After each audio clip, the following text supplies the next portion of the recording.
প্রিয় শিক্ষার্থীরা, আসসালামু আলাইকুম। আজকে পঞ্চম অধ্যায়ের বেসিক প্রথম ক্লাস নিয়ে তোমাদের সাথে হাজির হয়েছে। তোমাদের সামনে খুব সহজভাবে উপস্থাপন করার চেষ্টা করব।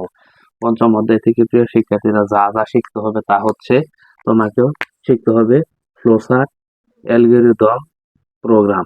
ধরো অনেকে আছে ফ্লোচার্ট শিখে কিন্তু পরীক্ষায় আসে অ্যালগরিদম, অনেকে আছে অ্যালগরিদম শিখে পরীক্ষায় আসে প্রোগ্রাম। তাই তোমাকে কোনোটাই বাদ দেওয়া যাবে না। তোমাকে ফ্লোচার্ট শিখতে হবে, অ্যালগরিদম শিখতে হবে, প্রোগ্রাম শিখতে হবে। তো প্রিয় শিক্ষার্থীরা, আজকে আমি প্রথমে ফ্লোচার্টের যে প্রতীকগুলো আছে, এই ফ্লোচার্টের প্রতীকগুলো নিয়ে আজকে আলোচনা করব। তো প্রিয় শিক্ষার্থীরা, আশা করি তোমরা মনোযোগ দিয়ে ক্লাসটি করবে। মাত্র 5 মিনিটের মধ্যে ক্লাস শেষ করে দেব। তো প্রিয় শিক্ষার্থীরা, দেখো ফ্লোচার্টের যে 6টি প্রতীক রয়েছে, এই 6টি প্রতীক নিয়ে আলোচনা করব। ফ্লোচার্টের প্রথম প্রতীকটি হচ্ছে তোমার ডিম্বাকৃতি। যেমন ডিম্বাকৃতি, এটার কাজ হচ্ছে শুরু এবং শেষ প্রতীক।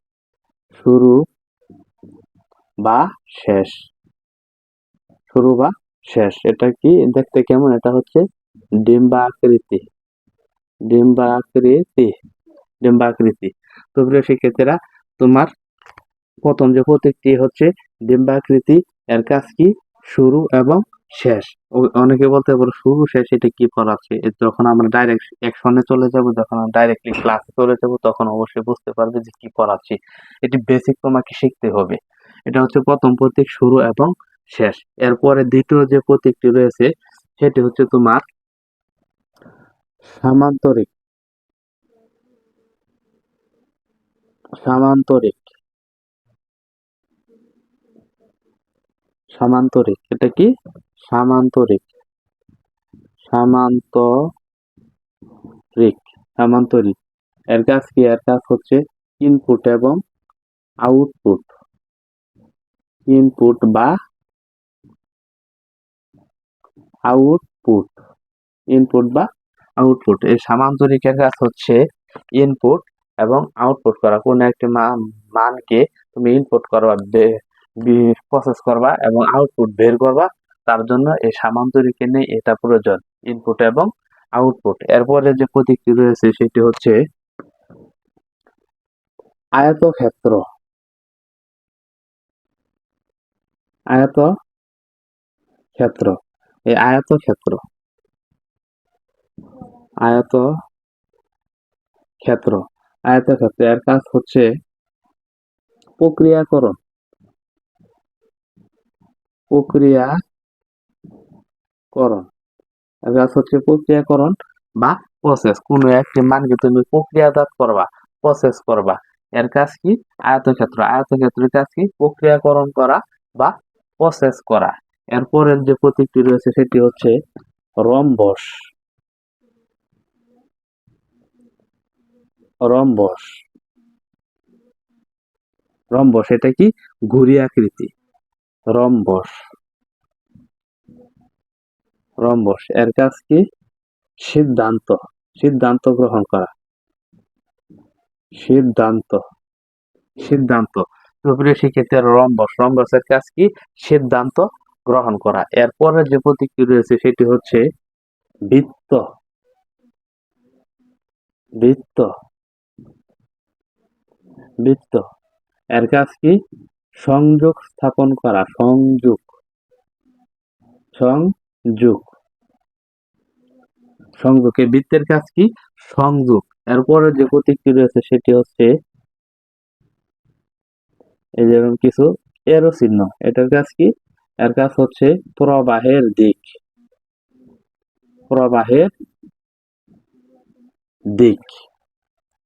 তো প্রিয় শিক্ষার্থীরা, আশা করি এই চিত্রগুলো কিভাবে আঁকতে হয় তোমরা খাতার মধ্যে 2-1 বার প্র্যাকটিস করবে, তাহলে তোমাদের সামনে একদম ইজি হয়ে যাবে। তো প্রিয় শিক্ষার্থীরা, আমি আবার রিভাইজ দিয়ে দিচ্ছি যে ফ্লোচার্টের যে 6টি প্রতীক রয়েছে, এই হচ্ছে 6টি প্রতীক। কোনটার কি কাজ আমি আবার বলে দিচ্ছি। ডিম্বা আকৃতি, এর কাজ হচ্ছে শুরু এবং শেষ প্রতীক। এটা হচ্ছে শুরু প্রতীক, এটা হচ্ছে শেষ প্রতীক। সামান্তরিক, এটা হচ্ছে ইনপুট এবং আউটপুট। আয়তক্ষেত্র, এটা হচ্ছে প্রক্রিয়াকরণ করা বা প্রসেস করা। রম্বস, এটা হচ্ছে সিদ্ধান্ত গ্রহণ করা। বৃত্ত, এটা হচ্ছে সংযোগ স্থাপন করা। এই এরো চিহ্নগুলো হচ্ছে প্রবাহের দিক, ডাটা কোন দিকে যাবে সে এই এরো চিহ্নগুলো তোমাকে নির্দেশনা দেয় যে ডাটা কোন দিকে যাবে, উপর দিকে নাকি নিচ দিকে নাকি দক্ষিণ দিকে নাকি পূর্ব দিকে। এই এরো চিহ্নগুলা হচ্ছে প্রবাহের দিক। এখন প্রিয় শিক্ষার্থীরা, এই ফ্লোচার্টের যে প্রতীকগুলো রয়েছে এই প্রতীকগুলোর মধ্যে এই যে চারটাকে বলা হয় তোমার, এই যে চারটাকে বলা হয় ফ্লোচার্টের মৌলিক ছাঁচ। মৌলিক ছাঁচ, এই যে শুরু এবং শেষ প্রতীক, ইনপুট এবং আউটপুট, প্রক্রিয়াকরণ, সিদ্ধান্ত, এই চারটাকে বলা হয় মৌলিক ছাঁচ। তোমাকে এমসিকিউ থাকতে পারে যে ফ্লোচার্টের মৌলিক ছাঁচ কয়টি? চারটি: শুরু, ইনপুট, প্রক্রিয়াকরণ, সিদ্ধান্ত। তো প্রিয় শিক্ষার্থীরা, এখান থেকে বোর্ডে যে প্রশ্নগুলো এমসিকিউ গুলো আসে ওরকম 2-3টা এমসিকিউ আমি আলোচনা করতেছি। ধরো একটা এমসিকিউ আসলো যে নিচের কোনটি শুরু, নিচের কোনটি শুরু প্রতীক, নিচের কোনটি শুরু প্রতীক? ক, খ, গ এবং গ। নিচের কোনটি শুরু প্রতীক? এখন যারা জানে যে ডিম্বাকৃতি এটা হচ্ছে শুরু প্রতীক, তারা কিন্তু এমসিকিউ ডাক দেখে বুঝে ফেলবে যে নিচের কোনটি শুরু প্রতীক। নিচের কোনটি শুরু প্রতীক দেখা যায় এই চারটা অপশন দেওয়া থাকবে।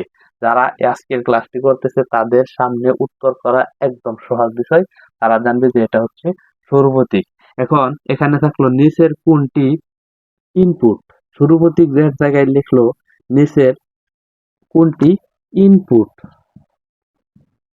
নিচের কোনটি ইনপুট, তাহলে নিচের কোনটি ইনপুট? ইনপুট হচ্ছে সামান্তরিক, এটা হচ্ছে ইনপুট। এখন ইনপুটের জায়গায় লিখলো যে নিচের কোনটি প্রক্রিয়াকরণ, আচ্ছা প্রক্রিয়াকরণ, তাহলে প্রক্রিয়াকরণ হচ্ছে আয়তক্ষেত্র। লিখলো নিচের কোনটি রম্বস, নিচের কোনটি সিদ্ধান্ত গ্রহণ করে, তাহলে রম্বস। এখানে প্রশ্ন আসলো নিচের কোনটি সংযোগ স্থাপন করে, সংযোগ স্থাপন করে হচ্ছে বৃত্ত। নিচের কোনটি প্রবাহের দিক, প্রবাহের দিক হচ্ছে এই এরো চিহ্নগুলা। তাই এমসিকিউ মুখস্থ করার কোনো সুযোগ নাই, তোমাকে আইসিটি বুঝতে হবে। আইসিটি মুখস্থ করার বিষয় না, আইসিটি হুবহু প্রশ্ন আসে না।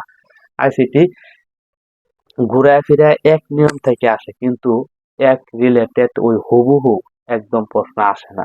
তোমাকে এমসিকিউ থাকলো যে এই যে এই চিহ্নটা সামান্তরিকের, এই চিহ্নটা এমসিকিউ আসলো যে নিচের এই চিত্রটি, এই চিত্রটি বা সামান্তরিকটি কি হিসাবে কাজ করে? শুরু, ইনপুট, প্রক্রিয়াকরণ, সিদ্ধান্ত। তাহলে সামান্তরিক কাজ কি? ইনপুট এবং আউটপুট। এই রম্বসটা তোমার ডাকে থাকলো রম্বস, এই রম্বস কি হিসাবে কাজ করে? ফ্লোচার্টে রম্বসকে কি হিসাবে ব্যবহার করা হয়? তখন থাকবো সিদ্ধান্ত, সংযোগ, প্রবাহের দিক, ইনপুট। তখন রম্বসের কাজ কি? সিদ্ধান্ত গ্রহণ করা। তাই তোমাকে এই 6টা প্রতীক কিভাবে আঁকতে হয় এবং 6টা প্রতীকের কাজ অবশ্যই জানতে হবে। এখান থেকে মাস্ট 2 থেকে 3টা এমসিকিউ থাকবে, বোর্ডে থাকে। তাই আশা করি আজকে ক্লাসটি তোমরা বুঝতে পেরেছো এবং এই ক্লাসটি বেশি বেশি লাইক, কমেন্ট, শেয়ার, মেনশন এবং পরবর্তী ক্লাস পাওয়ার জন্য অবশ্যই যারা নতুন তারা আমার এই পেজটি ফলো দিবে। এর মধ্যে এখানে বিদায় নিচ্ছি। আসসালামু আলাইকুম।